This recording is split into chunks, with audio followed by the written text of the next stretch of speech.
Bom dia, queridos amigos. Maurício Menezes, falando hoje, nesse 21 de abril de 2020. É o feriado de Tiradentes. Queria falar um pouco para vocês hoje sobre a nossa história, dos nossos personagens e sobre o nosso hoje. Eu tenho aqui meu livro Pedagogia da Sustentabilidade, a mãe da alfabetização comportamental, e ele também é em inglês. Nós estamos com ele na Amazon, tanto em livro de papel quanto em e-book. E esse livro mostra uma história que se iniciou em 92. Então, é uma história hoje de 28 anos de vida,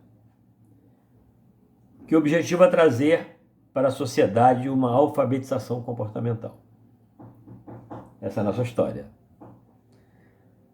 Durante 5 anos da nossa vida, nós usamos esse cacetete com esses lápis aqui e mais esse cap, que era o policial Mau que habitou a Cinelândia, em frente à Câmara de Vereadores, a Gaiola de Ouro, e durante 5 a 6 anos. Nesse período a gente conseguiu prender o Cunha, prender o Cabral e no final prender muitas outras pessoas. E nós só interrompemos um projeto educacional que está nesse livro. Durante 28 anos de trabalho, só interrompemos 5 anos, porque percebemos que se nós não feríssemos gravemente a corrupção, nós não chegaríamos a lugar algum. Que nunca ia ter dinheiro para educação, nunca tem dinheiro para saúde, nunca se tratariam essas questões de uma forma profissional. Mas esse é assunto para uma outra live. No dia de hoje, eu queria falar sobre o 21 de abril. Então, falando de história, nós vamos falar dessa nossa história, nós vamos falar dos nossos personagens, nós vamos falar do nosso hoje. Sobre a nossa história, em 21 de abril de 1972, nós tivemos a execução por enforcamento do Tiradentes. 21 de abril de 1972. Quem foi Tiradentes? E é o feriado de hoje. Foi Joaquim José da Silva Xavier. Eu tenho que ler porque eu sempre inverto. Joaquim José da Silva Xavier. Ele nasceu em 12 de novembro de 1746. O Tiradentes, ele nasceu 200 anos antes de mim. Então, hoje ele estaria fazendo 274 anos agora em junho. Quase 3 séculos. Ele foi o mártir da Inconfidência Mineira. Ele nasceu na fazenda de Pombal, ali pertinho de Tiradentes, e com 45 anos ele foi enforcado. Ele era alferes da cavalaria, hoje ele seria um segundo-tenente. No dia do seu enforcamento, ele percorreu em procissão as ruas do centro da cidade, saindo ali da cadeia pública, a antiga cadeia velha, que hoje, coincidentemente, é a Câmara dos Deputados, ali perto da Praça 15. Pois é, cadeia pública hoje é a Câmara dos Deputados, é onde talvez tenha ali a maior quantidade de presos soltos, que deveriam estar presos, soltos. Câmara dos Deputados. Então ele saiu dali em procissão, foi até o local de execução. A sentença dele foi lida durante 18 horas. 18 horas. E o objetivo dessa sentença ser lida em 18 horas era para intimidar a população, para que não houvesse novas revoltas contra a coroa. Ele foi executado por enforcamento, foi esquartejado e seus restos mortais foram sendo espalhados, desde aqui de Inconfidência, ali perto de Paraíba do Sul, até para lá, para a região das Minas Gerais, os diversos pedaços dos corpos de Tiradentes. Dentre os diversos, diríamos assim, delatores, traidores, o principal na história ficou sendo Joaquim Silvério dos Reis Montenegro Leiria Grutes. Ele era de Leiria. Ele foi o principal traidor. É conhecido mais como Joaquim Silvério dos Reis.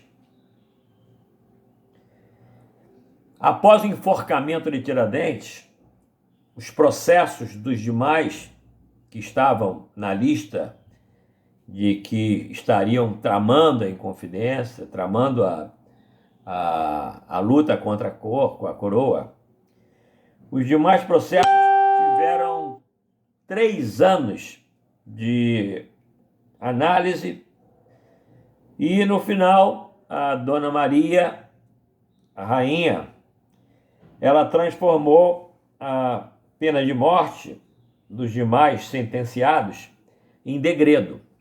Degredo, alguns para exílio, outros para prisão. Então, o único que foi enforcado e foi morto foi Tiradentes, que era justamente o único que não era rico. O pai dele chegou a ter posse, mas depois perdeu tudo. E ele foi trabalhar como dentista e depois entrou para ser alferes. Então, como ele era o único que não era rico, ele foi executado para ser um exemplo. Sempre sobra para o que tem mais dificuldades, né? É uma questão natural que a gente vê por aí no dia a dia. Isso foi em 1972.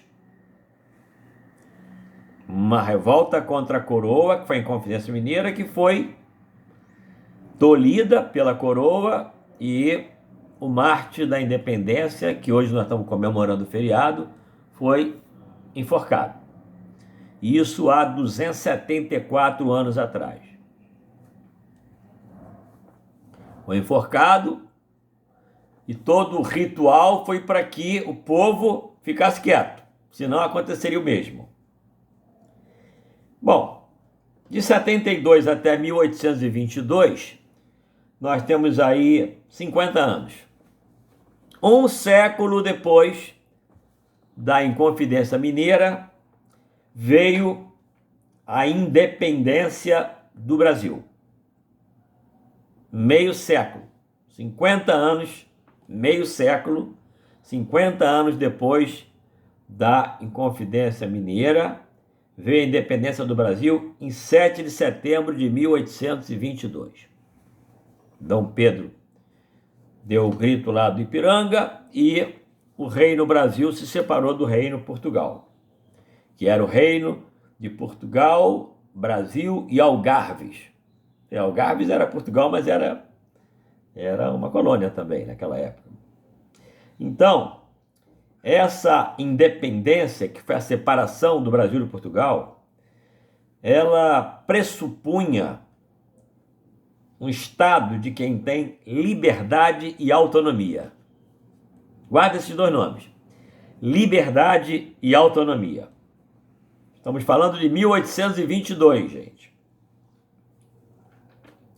Em um país, essa independência significa a conquista e a manutenção da sua soberania política e econômica, que pode ser absoluta ou relativa. Claro, uma independência política e econômica absoluta seria aquela coisa de um ditador, ter tudo para fazer o que quiser.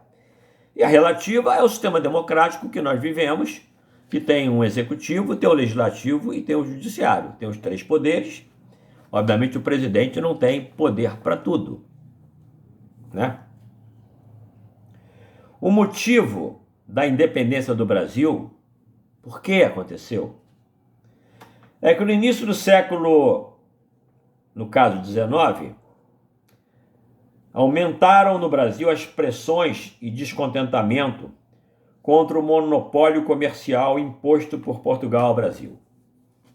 Eram as taxas, os impostos que a coroa portuguesa colocava, que geraram no final o movimento da proclamação da República.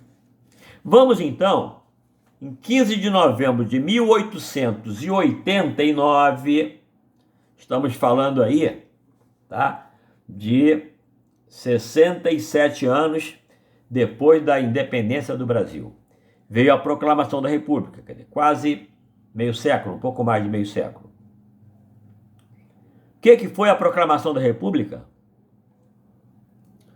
Foi um golpe político-militar que instaurou a forma republicana presidencialista de governo no Brasil.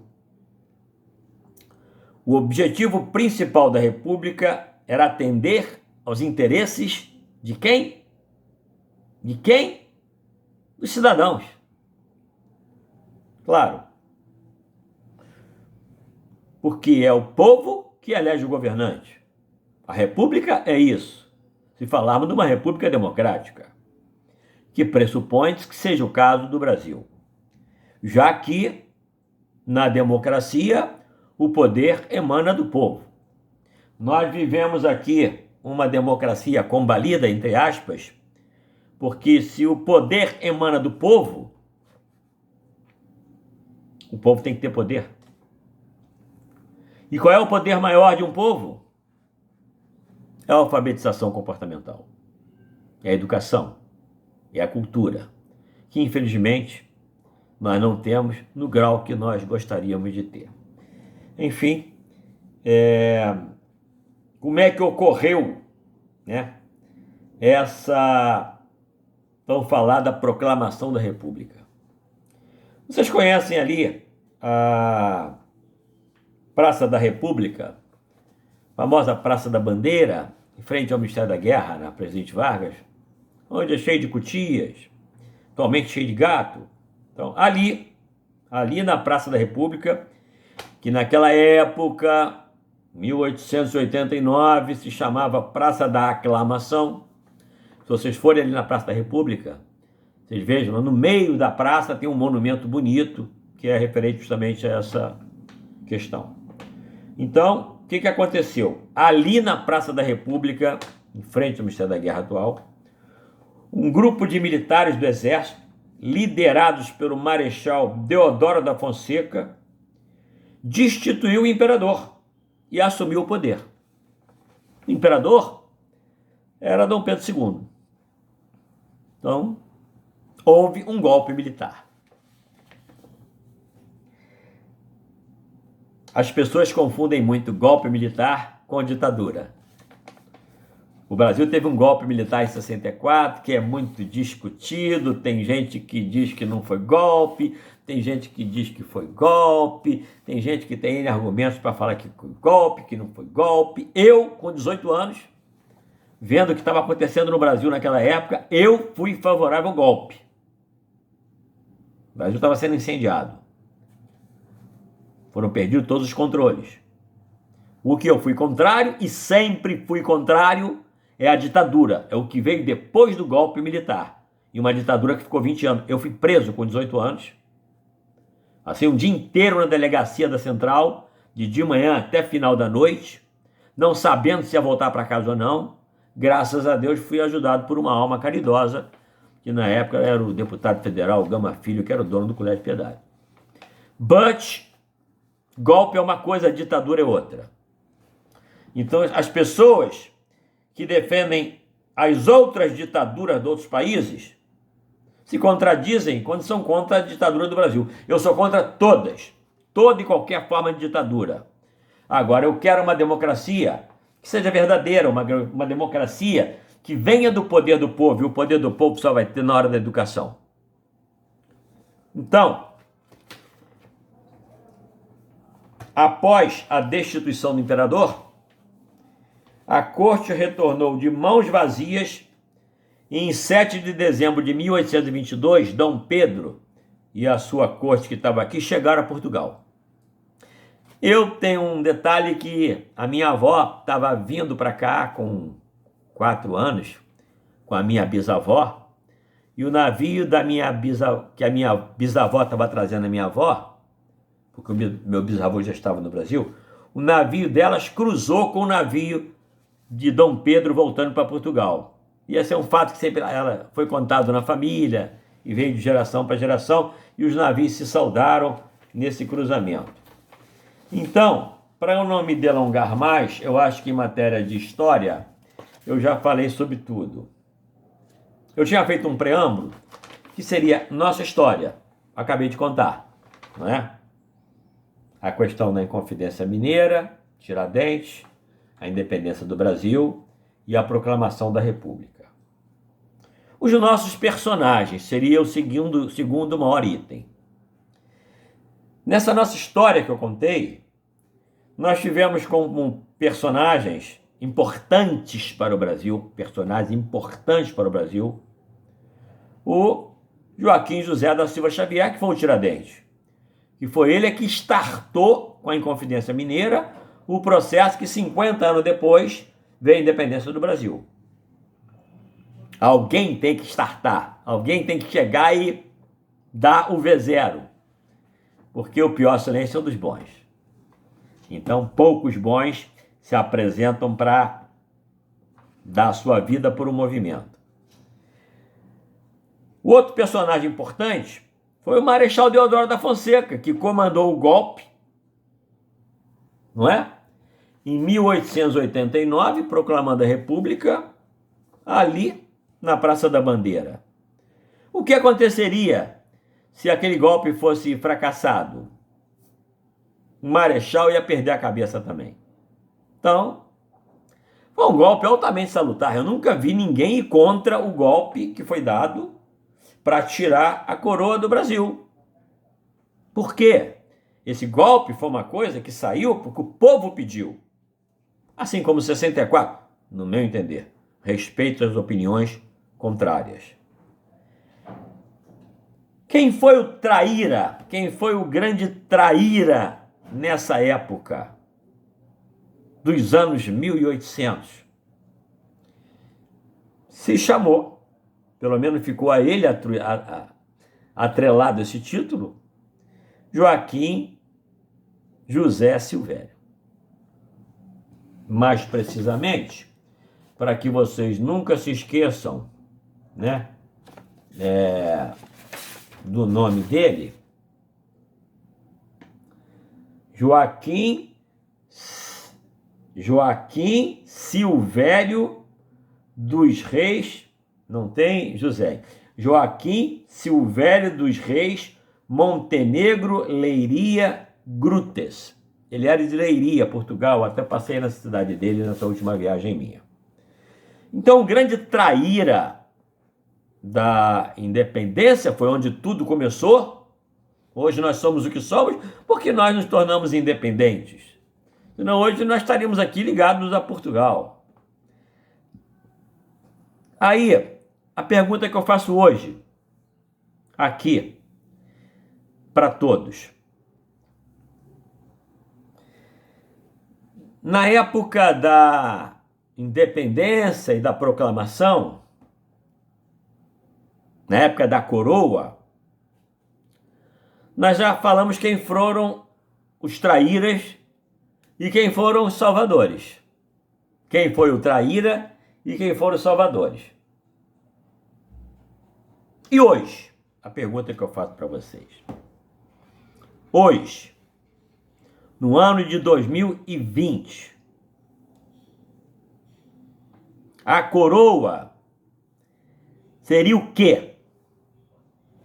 Que a coroa era aquela que tudo nos levava. Levou o nosso ouro, levou o nosso pau-brasil, assolou o Brasil de impostos, aumentava os impostos, arrancava tudo que podia.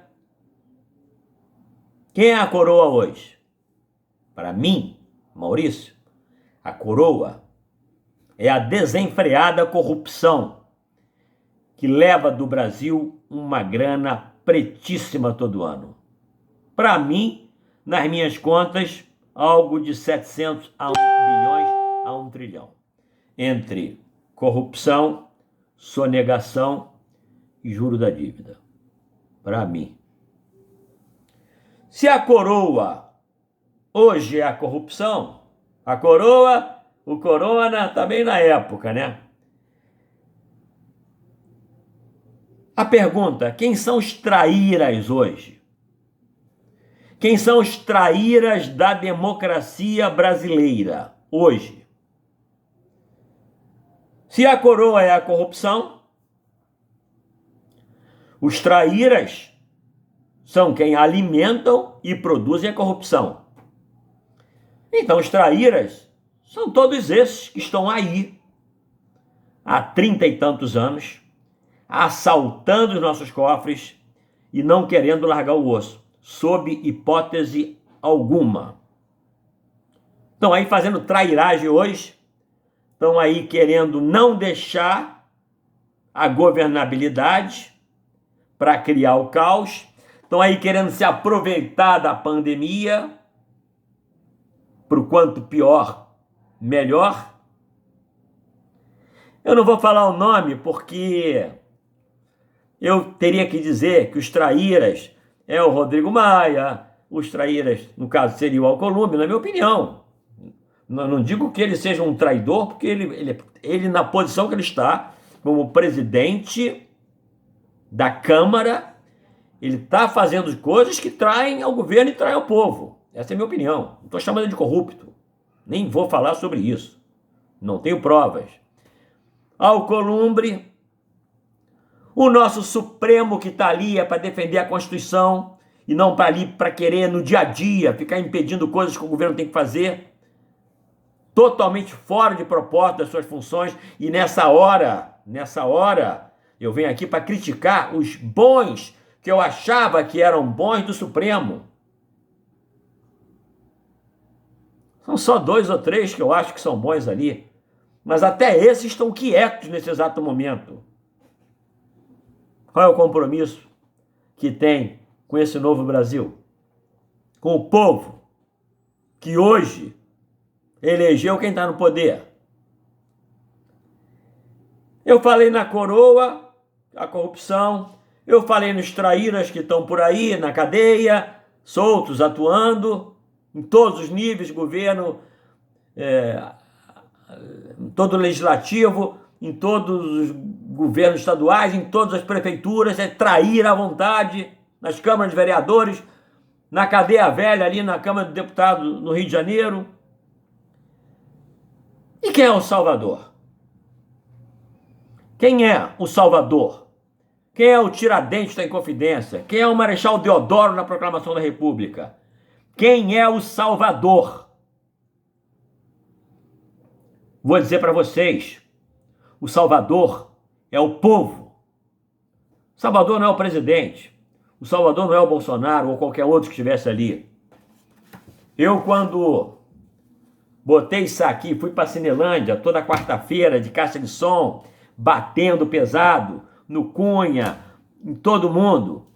Eu chegava em casa e eu recebia crítica. Olha aí que você vai arrumar, você tem filhos, e não sei o que, e não sei o que lá. Eu nunca tive medo de nada, porque eu sempre lutei por uma verdade. Agora, esses traidores, eles estão abaixo do povo. Nós vivemos numa democracia. E esse governo que está aí foi um governo eleito democraticamente. Tiradentes foi enforcado. O presidente que foi eleito com a bandeira de combate à corrupção Na campanha tomou uma facada. Não sei como é que sobreviveu esse homem. Então, essa minha live é para dizer, em resumo, que o salvador do Brasil é o povo. Sou eu, é você que tem 80 anos, que tem 90 anos, que está vivo 100 anos, é você. É a criança que está com 14 anos, 15 anos, o adolescente que tem que ter esse aculturamento, que o pior problema do Brasil se chama corrupção. E aí eu vou falar uma coisa para vocês de um programa que eu assisti essa semana na CNN. Um daqueles palestrantes que vive fazendo palestra, inclusive esse é um careca, fala bem, é um historiador, faturou muito com o passado, muita grana de palestras pelo Brasil afora, mas é um historiador. Nunca teve vivência de empresa, de produção de alguma coisa. Professor, historiador. Foi feita uma pergunta a ele, ao final da entrevista, dizendo o seguinte: qual é o perfil do ser humano para essa fase que vai vir aí daqui para frente, pós-pandemia, terceiro milênio? E ele respondeu assim: o perfil desse ser humano para sobreviver, ele tem que ter inglês e informática.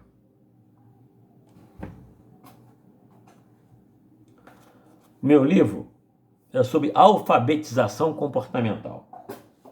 Ele falou que tem que ter inglês e informática. É um completo lunático. Ele não sabe nada que está acontecendo no mundo da tecnologia. Qualquer texto em inglês que você recebe, tu bota ali a tradução, já sai a tradução. Você sai para viajar, tu pega o teu telefone celular, tu fala em português, o cara da Coreia escuta em coreano. A tecnologia está num ponto tal. E o que será daqui a 5, 10 anos? Nós vamos ter o chip implantado aqui, quando o cara falar inglês, você já escutou em português. Então é uma resposta bestial, entendeu? E a outra coisa, informática. O que é informática para essa pessoa? Qualquer criança pega esse celular de 5, 3, 4 anos, entra naquele celular e faz todas as funções em todos os aplicativos. Informática tem que ser craque quem está lá no desenvolvimento dos softwares e tudo mais, que hoje é aplicativo. Quantos são que trabalham em ciência e desenvolvimento de software nos 7 bilhões e meio do planeta Terra? O que o Brasil precisa e o que o mundo precisa é de pessoas que sabem se comportar, pessoas que tenham alfabetização comportamental. Então, essa live foi para falar um pouco de história e para falar um pouco de política, para falar um pouco de comportamento. Tchau, um abraço, bom feriado de 21 de abril para todos. Salve Tiradentes!